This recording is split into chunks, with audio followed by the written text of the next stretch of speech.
سڵاتان لەوێ خۆشەویستان لا دیداری تایبەت لەگەڵتانم بژاری ئەم جارە دیداری تایبەتم تایبەت کردووە بە دەستپێشەرەکانی پارتی دیموکراتی کوردستان بۆ زیاتر لێک نزیکبوونەوەی لایەنە سیاسەکان و دانووسانی جددی بۆ ڕەوانەوەی ئاڵۆزی سیاسی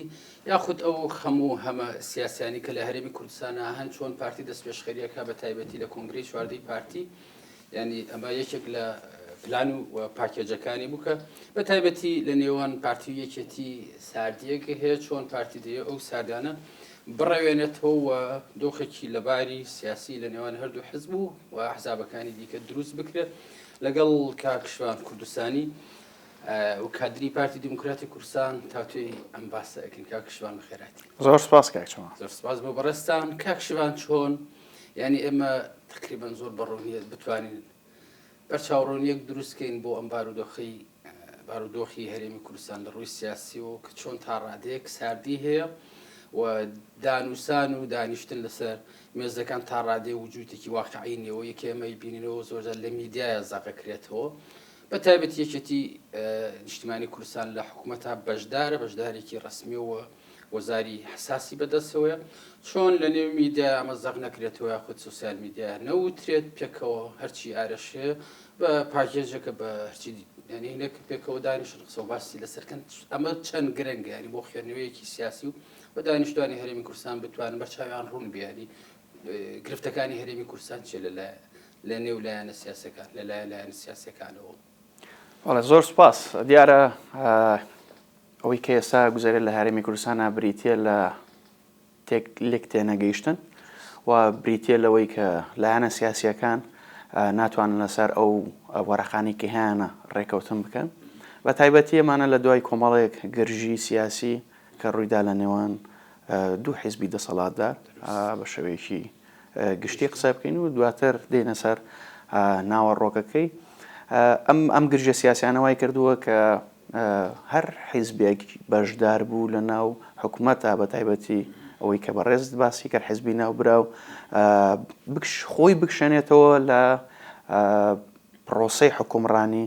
کە لە کابینەی نوێیەمە ڕێککەوتنی کردو لەگە پارتی دموکراتی کوردستانە و بەشدارەیەکی کارا بووە لە ناو پرۆسەی حکومڕانیدا و هەروەها وەکو کارتێکی فشار ئەمە بەکاربێنێت بۆ ئەوەی تەنگەشە سیاسیەکانی کە هەیە لەگەڵ پارتی دەسەڵاتدارە کە پارتی دیموکراتی کوردستانە نەمێنێت. ئەتێ بڵێ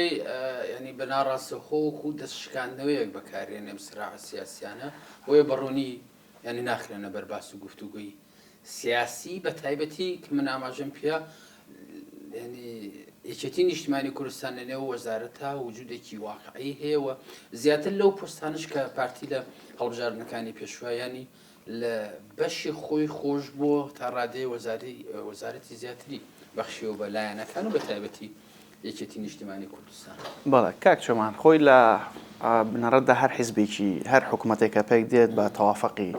حیزبە سیاسیەکان پێک دێت و حیزبانی کە براوە بوون یاخود زۆر جار بە تەوافەقی شەراکی پێک دێت لە نێوان هەموو حیزبە سیاسیەکانە. ساڵی 2013 لە کابینەی هەشتەمە بەم شێوازە بوو. بەڵام ئەگەر بینە سەر واقعیەتەکەی کە ئێستا کەتیایەتی پارتی دیموکراتی کوردستان لە دوای کۆنگرەی چواردەوە بەڕوونی لە مادەی حەڤەی پەیڕەوی خۆیدا ئاماژە بۆ دەکات بەژەوەندی سیاسی و نیشتیمانی هاوبەش لە ڕێگەی پەیوەندی ئەرێنی و هاوسەنگیەوە لەگەڵ سەرجەم هێزولانە سیاسیەکانە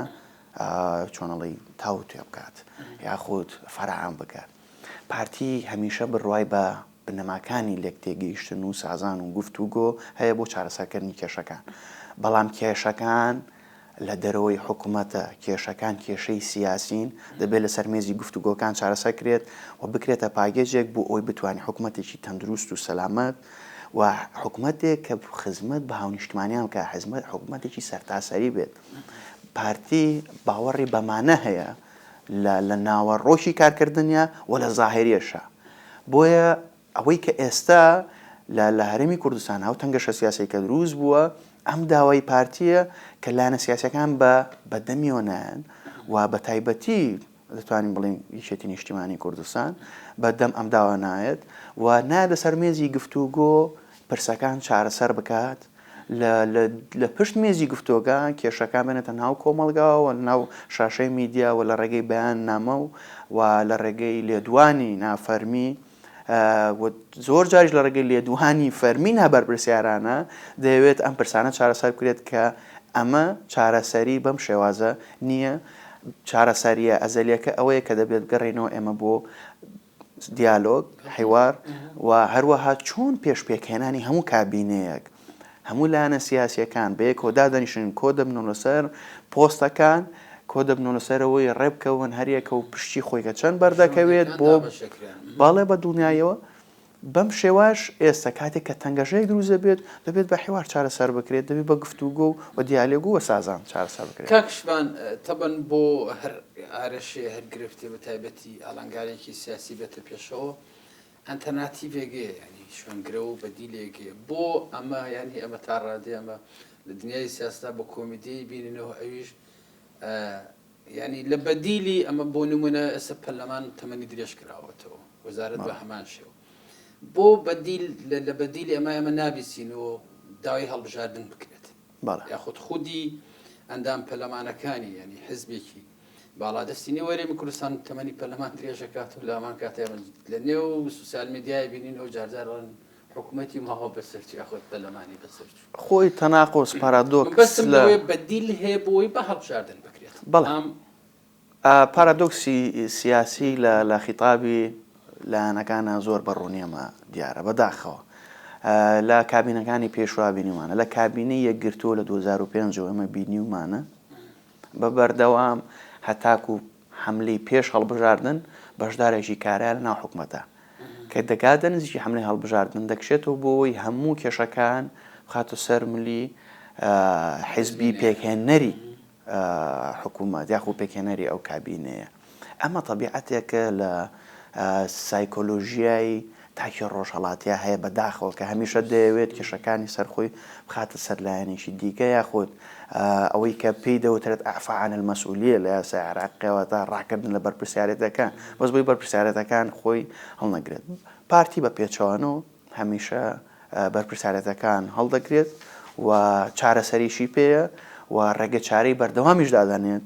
لە چارەسەرکردنی هەموو کێشەکانە. بۆیە ئەمە جیاوازیە لە نێوان ئەو دوی کە باست کرد. ناکرێت حیزبێکی سیاسی بەشدار بێت و لە هەمان کاتا ئۆپۆزیسیۆنیش بێت لە خیتابە میدیایەکە خیتابە سیاسیەکە حیزبێکی ئۆپۆزیسیۆن بێت. ئەمە کارەساتە لە تێکنەگەیشتنی ئێمە بۆ پرۆسەی حکومڕانی لە هەرێمی کوردستانە و تەنانەت لە سەراستی عێراقیش. تا ڕادێ سەرنجێژێک دروست نەبوو بۆ یعنی هاوڵاتی بوونەوە ئەگەر متابعی سیاسی بێ لەوەی کە دوێنێ وەفتەکانی پارتی سەردانی یەکگرتووی ئیسلامیەکەن بە مەرجە یەکگرتووی ئیسلامی وەکو حزبێکی ئۆپۆزیسیۆن ینی لە کایە سیاسەکان ڕۆڵە بینێ ینی لێرە ئەمە ینی تا ڕادەیەک ساردیەکێ لە نێوان لایەنەکانە بەڵام ئەوەی کە لە لای ینی بەهام بۆ ئەتمۆسفێرە سیاسەکە ینی ئەبێ لە باربێ بە تایبەتی یەک دەنگی کورد کە ئێستا حکوومەتی نوێی ینی عێراق پێگەێنراوە تا ڕادێ مەرجەکانی هەرێمی کوردستان و گەڕانەوە بۆ جێبەجێکردنی دەستور و مافەکانی هەرێمی کوردستان و دانیشتوانی هەرێمی کوردستان ئەلێرا چەندێک گرنگە کورد لە ئێستاە کۆدەنگ بێ یەکدەنگ بێ ناکۆک نەبێت. هەموو تەنگەشێکی سیاسی کاریگەری لەسەر کۆمەڵگا هەیە لەبەرەوەی بەشێکی گەورەی سیاست علوم اجتیماعیە زانستەکانی کە وابەستەی کە کۆمەڵگایە بۆیە بە دڵنیاییەوە ڕنگدانەوەی دەبێت وە دڵە خورپێ و دڵە ڕاوچەی هاوڵاتیانی لەسەر ئەم تەنگەشە سیاسیانە زۆر بەجێ و بەداخەوە کە دەبێت لایەنە سیاسیەکان زیاتر لە خەمی ئاونیشتیمانیان بن بێن ڕێکەونە سەر مێزی گفتوگۆ بۆ ئەم تەنگەشانە نامێن. ئەمە خاڵی یەکەم. خاڵی دووەم کاکچەوان پارتی دموکراتی کوردستان لە مادەی 34 پەیڕەوی حیزبەکەیدا باسی چەسپاندنی مۆدێلێکی حکومڕانی باش دەکات بۆی زیاتر خزمەت گوزاری باشتر بە هاوڵاتیان و بە گەلی کوردستانیان پێشکەش بکرێت. پارتی لە منتەڵەقی ئەوە کە دەیەوێت حکوومەتێکی باش پیشانی بدات کە مۆدێلێکی سیاسی حیزبی زۆر باشە دەیەوێت لە ڕێگەی حکوومەتەوە ئەمە پیشان بدات. ئەم حکوومەتە بە بوونی بنەماکانی شەفافیت خزمەتکردنی هاوڵاتیان و پێدانی هەموو مافەکان و پێدانی هەموو بەخشاوانەی حکوومەتە بەخشراوانەی کە خەڵکی هەرێمی کوردستان باڵێ مافی خۆیانە بیان بدەنێ پارتی فۆکسی تەرکیزی لەسەر ئەمەیە بەنسبەت موضوع پێکهێنانی حکوومەتی عێراقی لە کابینەکەی محەممەد شیع سوودانیە پارتی دموکراتی کوردستان تاسە چەند جارێک سەردانی کردووە گەورەترین شاندی بە سەرۆکایەتی سەرۆکی هەرێم بۆ ڕێزار نەچیروان بارزانی بۆ لای هەموو لایەنە سیاسی عێراقیەکان بۆی بڵێت ئێمە بەشدارین جارێکی دیکە شەریک و هاوبەشی ئێوەین لە ناو عێراقدا وەکوی کە لە دەستورا باسی دەکات باشە لەم ڕوانگەوە پارتی دیموکراتی کوردستان کە لە ناو کابینەی نوێمی حکوومەتی هەرێمی کوردستانە بە سەرۆکایەتی ڕێزار مەسرور بارزانی چەندین جار لیژنەی ناردووە بۆ لێک تێگەیشتن لەگە کابینەی نوێی حکوومەتی عێراقیدا لەسەر ڕێکەوتن لەسەر ماف و مستحقاتە دەستوریەکانی هەرێمی کوردستان و بۆ ئەمەش هەر جارێک کە لیژنێک نێراوە هیچی سەرۆکی لیژنەکان پارتی نەبوون جاری یەکەم دکتۆر خالی شوانی بووە دکتۆر دارا بووە بەڕێز ئاوات شێخ جەناب نووریە کە دوایین لیژنە بووە سەرۆکی شانەکەی کردووە بەڵێ کۆمەڵە دەستکەوتیان هێناوت و هیچیان ئەم سەرۆکی لیژنانەی کە چوون وەکو وەفدی حکومی لەلایەن پارتی دموکراتی کوردستانەوە نەبووە گۆڕانوویەکێتی بووە نییە کاکشمان ئەمە چۆن مهمە بۆ ڕەوانەوەی ینی ساردی پەیوەندی نێوان لایەنە سیاسەکان ئەویش خۆی هاوڵاتیانی هەرێمی کوردستان بەمە خۆشە 400 میلیارد دینار دابین کراوە ئیتر وەکو کوردەواری ئەڵێ ئەحمەد بێ مەحموود بێ گرنگ ئەوەیە خزمەتی میلەتەکەت نیەت پاکی پارتی دموکراتی کوردستانە لە کابینەی نوێیەم کە دەوێت لەم تەوافقە شەراکیە لە نێوان ئێمە و حکوومەتی عێراقیدا بەشداری هەموو لایەنە سیاسەکانە تەنهای پارتی دموکراتی کوردستان نییە و تەرخەری ئەو واقعەشەوە بوو کە باسی لەو سەرۆکی لیژنانەم کردووە کە سەر بە پارتی دموکراتی کوردستان نەنین بۆیە جاریشکە دەگەڕێنەوە بۆ ئەوە پارتی دموکراتی کوردستان بڕوای تەواوی بەوە هەیە کە دەبێت تەوافق شەراکەت لە ناو هەرێمی کوردستانە و لەگەڵ حکوومەتی عێراقیە هی سەرجەم لایەنە سیاسیەکان بێت و بیەوێت خزمەتی باشتر بە هاونیشتیمانان کات نەک تەنها دەستکەوتەکان دەستکەوتی کەسی و شخصی یاخود لایەنی سیاسی بن تەنها بۆ خۆی قۆڕخ بکات چۆن ینی ئەمە بە ڕوونی ئەمە ئەبینینەوە یاخود لە پشت کوالیسەکانەوە ئەمە بەرچاو خێن کاک شمان وەکو چاودێرێکی سیاسی ینی کە ڕێفۆرمە کرێ کە چاکسازیە کرێ ڕەنگە هاوڵاتێکی سادە تەنها لە موچە و بوجە و فرەموچەی و نازانم دووموچەی و بندیوارە ببینێتەوە کە ڕێفۆرمەکە کرێ ئەمە لە کۆی موەسسەسەکان ینی ئەمە ببینەوە ئەمەش هەستیارە بۆیە تا ڕادێ ئارێشە سیاسیەکان لە پشپەردەوە ناخرێنە سەر مێزی گفتوگۆ مەبەستم لە چاکسازیەکانەکە چۆن ئێمە ینی لە کۆی قسەکانم ناوێک هەیە بێنم گەندەڵی سیاسی دروستەکری کۆن چۆن شۆڕەبێتەوە پەخش ئەکرێت ینی پەخش بێتەوە تا ڕادێ ئاڵۆزی تێگەشتن بۆ هاوڵاتیان دروست دەبێت بەڵێ خۆی گەندەڵی سیاسی وەکو پێناسەیەکی کورتی بدەینێ بریتە لەو بەکارهێنانی سوئی دەسەڵات واتە بەکارهێنانی خراپی دەسەڵاتی گشتی بەتابەتی لە حکوومەتە بۆ ئامانجی بەدەستێنانیان بۆ ئامانجەی بەدەستێنانی دەستکەوتی تاکە کەسی یاخود لایەنی سیاسی ئەمە پێناسەیەکی کوردە زروف و بارودۆخی گونجاو بۆی گەندەڵی سیاسی فەرام هەم بێ لاوازکردنی دەوائر وە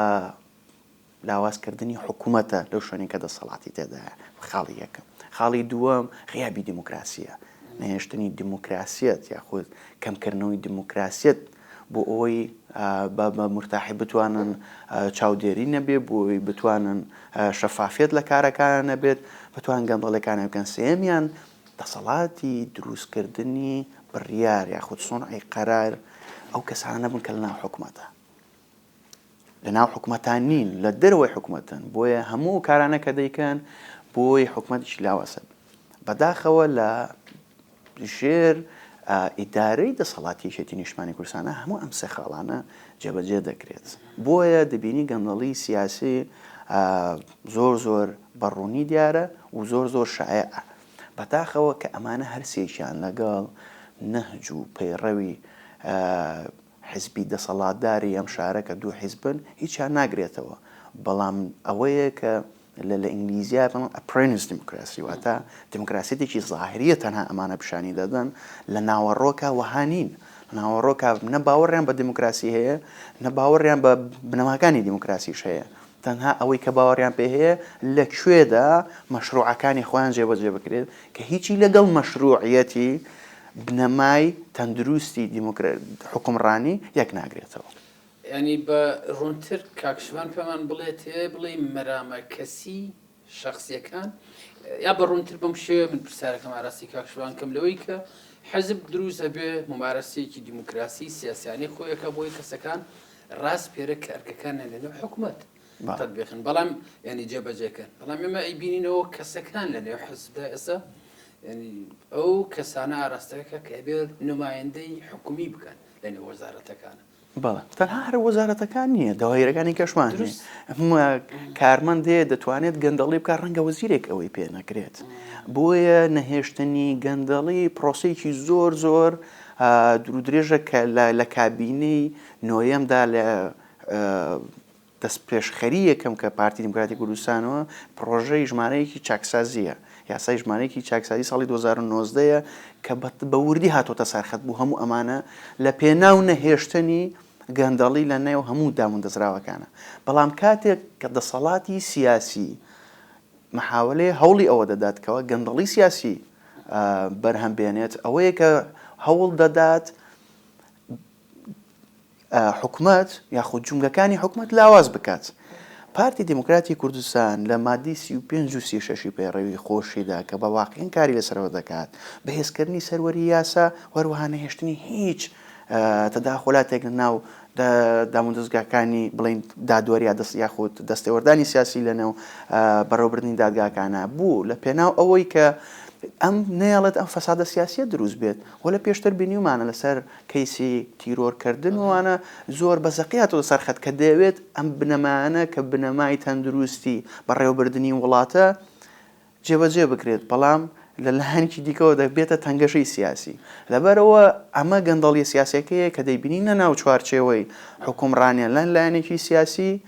ڕنگدانەوەی دەبێت و ئەم ڕنگدانەوەیش کاریگەری دەبێت لەسەر هاوڵاتیان و سەر کۆمەلگا بە شێوەیەکی گشتی. بە مصطلح ڕامیاری سیاسەکە پێڵێن کلیپتۆکراسی بەڵێ کلیپتۆکراسی ئەو کەسانە بەڵام چۆن دوجار ینی دروستکردنی نەوعی لە فۆبیا بۆ دانیشتوانی هەرێمی کوردستان هەمیشە ساقەکرێتەوە کە گەر ملدانێکی لە دەرەوەی یاسا و لە دەرەوەی ینی حکوومەت نەبێ ینی شەڕی ناوخۆ میشێنێتنێ و کایاکە بمەرجێ یعنی ئەگەر لێکدانەوەیەکی واقعی سیاسی بکەین کاکشمان بۆ هەرێمی کوردستان ینی هاوپەیمانان هەرگیز نایڵنە شتێکی وە ڕووبا ئەگەر ئەجەندای لایەنە یاخود وڵاتێک بێ حیزبێک بخاتە ژێر هیمەنی خۆی و بە مەرجەکانی و ینی بەڕەهایی جێبەجێیان کات. خۆی ئەمە چەند لایەنەیە کاک چۆمان لە پرۆسەی ئیدارەدان بەڕێوەبردندا 5 فاکتەر ڕوبەڕوو دەبێتەوە یەکیشانەوەنە فاکتەری سیاسیە دووەمیان فاکتەری ئابووریە سێمیان فاکتەری سروشتیە چوارەمیان فاکتەری کۆمەڵایەتیە پێنجەمیان فاکتەری جوگرافیە. ئەمەی کە ئێستا ڕووداد لە هەرێمی کوردستانە بەڵێ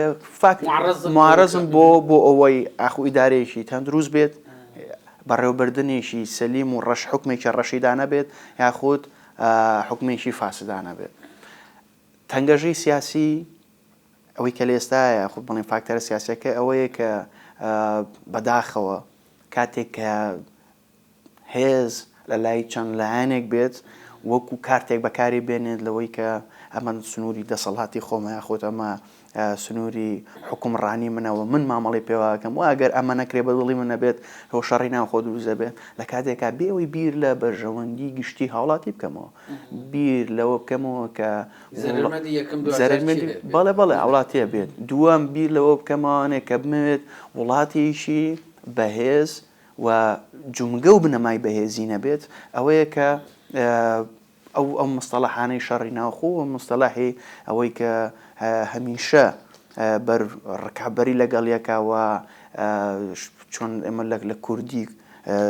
بازاریدا دەڵێن شاندان لە شانی یەکتری بەداخەوە ئەمە خاڵەکە. دووەم تێکدانی قوارەی هەرێمی کوردستان لەبەر ئەوەی لە دەستوری هەمیشەی عێراقدا ئەوە بە ڕاپرسیەک دەنگی لەسەردراوە کە لە ساڵ 1970 دانیشتوانی عێراق دەنگی پێداوە زۆر ئاسان نییە بتوانرێت لایەنێکەوە بڕوخێت یاخود نەمێنێت. بۆیە تۆزێ قورسە هەوڵەکان دەبێت چی بن؟ هەوڵەکان ئەو بێ پەرتکردنی ئەم قوارەیە کە ئەوەش جارێکی دیکە لە دەستوری عێراقیە با بە ئاسانی ڕێگەی پێ نادرێت. خاڵی سێمەوەیە کاک چۆمان لایەنێکی سیاسی خۆی بە خاوەنی دەستکەوتەکانی گەلی کوردستان بزانێت و ئێستا تۆ بتەوێت تێکی بدەیت کەواتە لە بنەڕەتەوە تۆ خاوەنی دەستکەوتەکان نەبووی و خەڵکانیشی دیکە بوون خاوەنی دەستکەوتەکان. یعنی لە ڕووی کۆمەڵناسیەوە ئێمە ئەگەر ئاماژە بین بەوە بیر و بیرکردنەوەی تاکی کورد ینی لەبار نییە بۆ وروژانی باسێکە دووبارە بەگژ یەکترا بکرێنەوە. هەم کۆمەڵگاکە تەجاوزیەوەی کردووە کە شەڕی ناوخۆ ڕوو بدات، هەمیش جەنابی سەرۆک بارزانانی و کاتە لە کاتی وجودی مەرحوومان جەلال ئاماژەی بۆ کردووە کە جارێکی دیکە خوێنی کورد بە دەستی کورد ناڕژێت. بۆیە پێم وایە هەم نخبەی سیاسی هەمیش کۆمەڵگا تەجاوزی ئەو مستەلاحی کردووە. ئەو مستەلاحەش لە ناو خەڵکە